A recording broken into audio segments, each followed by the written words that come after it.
ভাষা শেখার জন্য সার্টিফিকেট দরকার নাই, শুধুমাত্র দরকার হচ্ছে আপনার ইচ্ছা শক্তি। যারা ইচ্ছা করেছেন তারা পেরেছেন। আপনি দেখবেন সৌদি আরবে 6 বছর ছিল, 6 মাস ছিল, সৌদিয়ান ল্যাঙ্গুয়েজ শিখে গেছে। জি ইনশাআল্লাহ। সো নো ওয়ারিজ, আমি আছি আপনার পাশে, সর্বোচ্চটা দিয়ে আমি সহযোগিতা করার চেষ্টা করব ইনশাআল্লাহ। আলেম ইন্টারন্যাশনালে আসেন, আমাদের অফিসটা হচ্ছে সাউথ বনশ্রী। ইনশাআল্লাহ, নো ওয়ারিজ, ইনশাআল্লাহ you will become successful, no worries. Thank you so much. আসসালামু আলাইকুম। আসসালামু আলাইকুম।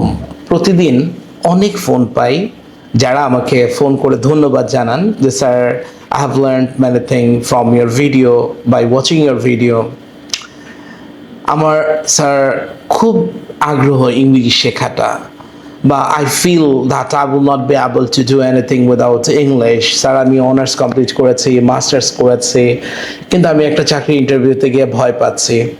আমার অনেকে আছেন যে স্যার, আমি ইংরেজি জানি না, আমার ভালো সার্টিফিকেট আছে, আমি অনেক দক্ষ কাজের মধ্যে, কিন্তু বিকজ অফ ইংলিশের কারণে আমি পিছিয়ে আছি। আবার অনেকে আছেন ইউরোপে যেতে চান কিংবা জব ভিসা নিয়ে বাইরে যেতে চান, আটকে আছেন শুধুমাত্র অ্যাম্বাসি ভয়, ইন্টারভিউতে যদি ফেল করি। সো স্যার, আমি বুঝতে পারছি না কিভাবে শুরু করব, কোথা থেকে শুরু করব, কখন শুরু করব। নানাবিধ প্রশ্ন, যখন শুরু করতে যাই তখন নানাবিধ প্রশ্ন আমাদের মধ্যে চলে আসে, ঘুরপাক খায়। তখন আমাদের মধ্যে চলে আসে দীর্ঘসূত্রিতা, বাধা, যে I will not be able. Remember it, এই পৃথিবীতে যারা বড় হয়েছেন তারা প্রত্যেকেই কারো না কারো গাইডে বড় হয়েছেন। কারণ গাইড ছাড়া আপনি চাইলেও আপনার লক্ষ্যস্থলে পৌঁছাতে পারবেন না। দ্যাট মিনস নৌকার মাঝি থাকতে হবে। আপনি বিমানে যখন উঠবেন, একজন পাইলটকে ফলো করতে হবে, পাইলট আপনাকে ডেস্টিনেশনে পৌঁছে দেবেন। So remember it, what a man can be he must be. Abraham H Maslow. মানুষ যা ভাবতে পারে তা অর্জন করতে পারে, মানুষ বড় হতে পারে তার স্বপ্নের সমান। What you think today, that will be happen tomorrow. Your roots creates the fruits. আপনার শেকড় আপনার ফল তৈরি করবে। দ্যাট মিনস আপনার চিন্তা ভাবনা বাস্তবে রূপ নেবে। আপনার পজিটিভ চিন্তা আপনাকে একজন আলোকিত মানুষ হিসাবে গড়ে তুলবে। আপনার নেগেটিভ চিন্তা আপনাকে একজন হতাশ মানুষে পরিণত করছে। সো আবার অনেকে যে বলেন যে স্যার, আমি রোমানিয়া যেতে চাই, স্যার আমি ডেনমার্কে যেতে চাই ওয়ার্ক পারমিটে স্যার, কিংবা আমি সাইপ্রাসে যেতে চাই, কিন্তু আমাকে অ্যাম্বাসি ফেস করতে হবে। স্যার, আমার তো পড়াশোনা অনেক নাই। রিমেম্বার ইট ব্রাদার, আমাদের ইউটিউবে আপনি গেলে দেখবেন লেখাপড়া করে নাই, স্কুলের বারান্দায় যায় নাই, এমনও মানুষ ইংরেজিতে কথা বলতে পারছে, ক্লাস 7 পর্যন্ত পড়াশোনা করেছে, তারাও ইংরেজিতে কথা। তারা যদি পারে, আপনি কেন পারবেন না? ফাইনাল শুধু দরকার হচ্ছে কনফিডেন্ট এবং বিলিভ। আপনি অদেখার উপর বিশ্বাস করতে হবে যে yes I will be able. এই বিশ্বাসটা যদি আপনার থাকে, নাথিং, মানে everything can be possible. Remember যে imagination is more powerful than knowledge. আপনি আপনার এই শিক্ষার ক্ষেত্রে কল্পনা শক্তিটাকে ব্যবহার করবেন।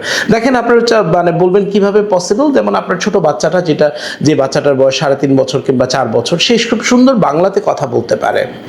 সো এই বাচ্চাটা যদি জাপানে জন্মগ্রহণ করে জাপানি ভাষায় কথা বলতে পারতো, এই বাচ্চাটা যদি চায়নাতে জন্মগ্রহণ চাইনিজ ল্যাঙ্গুয়েজে কথা বলতে পারতো, সেম এজ এই বাচ্চাটা যদি কোরিয়াতে জন্মগ্রহণ করতো তাহলে কোরিয়া ল্যাঙ্গুয়েজ কথা বলতে পারতো। দ্যাট মিনস বোঝা গেল যে ভাষা শেখার জন্য সার্টিফিকেট দরকার নাই, শুধুমাত্র দরকার হচ্ছে আপনার ইচ্ছা শক্তি। যারা ইচ্ছা করেছেন তারা পেরেছেন। আপনি দেখবেন সৌদি আরবে 6 বছর ছিল, 6 মাস ছিল, সৌদিয়ান ল্যাঙ্গুয়েজ শিখে গেছে। জাপানে 6 বছর ছিল, 1 বছর ছিল, জাপানিজ ল্যাঙ্গুয়েজ শিখে গেছে। কোরিয়াতে গিয়েছে, কোরিয়ান ল্যাঙ্গুয়েজ কয়েক বছর থেকেছে কোরিয়ান ল্যাঙ্গুয়েজ। তার মানে ভাষাটা এটা আয়ত্ত করা সম্ভব। তো এটার জন্য দরকার হচ্ছে একটা প্রপার গাইডলাইন। আপনি যেমন দেখেন বিশ্বকাপ চলছে, প্রত্যেকটা প্লেয়ারের একজন কোচ আছে, প্রত্যেকটা টিমের একজন কোচ আছে। ইভেন আমরা দেখি যারা এখন ইলন মাস্ক, ওনারও কোচ আছে, ওনারও গাইডার আছে। আপনার মার্ক জুকারবার্গ থেকে শুরু করে যত সফল ব্যক্তি আছে সবার কিন্তু একজন গাইডার থাকে। গাইডার ছাড়া কিন্তু আপনি আপনার লক্ষ্যে পৌঁছাতে পারবেন না। সেম অ্যাজ দেখেন আপনি মানে শিখছেন একবার, কাজে লাগছে বারবার। আমরা কিছু স্ট্রাকচার শিখে নিব, যে স্ট্রাকচারগুলো আমার আজীবন কাজে লাগবে। সো ফোকাসটা আপনাকে কনফার্ম করতে হবে যে আমি কি চাই। I want to go to Europe, আমি ইউরোপে যেতে চাই। সো যদি একটা ভিসা হয়, সে ভিসাটা হবে আমার। সো এই কনফিডেন্ট নিয়ে যদি আপনি ইন্টারভিউ বোর্ডে দাঁড়াতে পারেন, ইন্টারভিউর সামনে গিয়ে কথা বলতে পারেন, অ্যাম্বাসাডরের সামনে কিংবা কনসুলেট অফিসারের সামনে, নাথিং উইল বি ইম্পসিবল। আপনি যত দুর্বলই হন না কেন, আপনি যদি আপনার এক্সপিরিয়েন্সগুলো তুলে ধরতে পারেন, আপনি ভিসা খুব ইজিলি পেয়ে যাবেন। সো আমরা আপনাকে সেই গাইড দেওয়ার জন্য আমরা আছি আপনার পাশে। আপনি যত দুর্বলই হন না কেন, আপনার দায়িত্ব আমরা নিব। আপনার চেষ্টা, আমাদের সহযোগিতা আপনাকে দিতে পারে একটা নতুন জীবন। বলবেন যে স্যার আমি শুরু করতে চাই, কিভাবে শুরু করব? সো নিচের দেওয়া নাম্বারে আপনি এখনই একটা ফোন করুন। ফোন করে আপনার সমস্যার কথাটা বা আপনার প্রবলেমের কথাটা আমাদেরকে শেয়ার করুন।